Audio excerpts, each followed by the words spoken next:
فضائی تنظیم احساس کے زیر اہتمام ماحولیات کے تحفظ اور ہماری ذمہ داریاں کے موضوع پر سیمینار کی صدارت محترمۃ المقام رخسانہ نوید MNA پارلیمانی سیکرٹری برائے ماحول نے کی، جبکہ مہمان خصوصی عزت مآب جناب مسعود علی خان سابق managing director Pakistan tourism development corporation تھے۔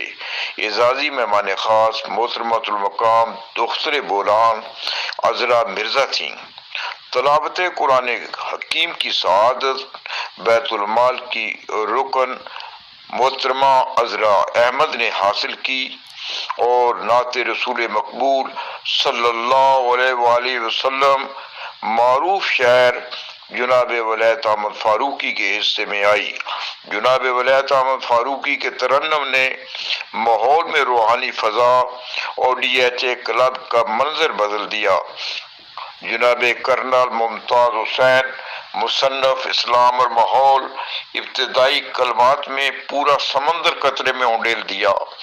ممتاز صحافی اور سماجی سائنسدان جناب اشرف شریف نے متعلقہ موضوع پر سیر حاصل گفتگو کی اور بعد میں محترمۃ المقام رخسانہ نوید MNA پارلیمانی سیکرٹری نے مختلف شعبہ ہائے زندگی سے تعلق رکھنے والے سماجی، ثقافتی اور ماحول کی آلودگی کے خلاف نبرد آزما سیالکوٹ سے بہت بڑی عبقری شخصیت جناب ڈاکٹر جاوید اقبال، محترمہ بینا منظر clean and green Pakistan team کی رکن محترمہ تابندہ خالد، جناب اشرف شریف، فہد ملک اور ملک صابر حسین کو ایوارڈ سے نوازا گیا اور ان کی کارکردگی کا حسن ماحول میں چاندنی بکھیر رہا تھا۔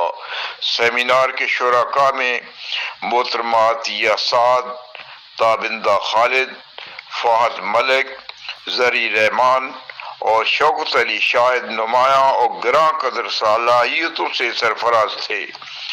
ڈاکٹر نوشین خالد کی نقابت اور حسن انتظامات کی دختر بولان عذرا مرزا نے بہت سراہا اور تعریف کی۔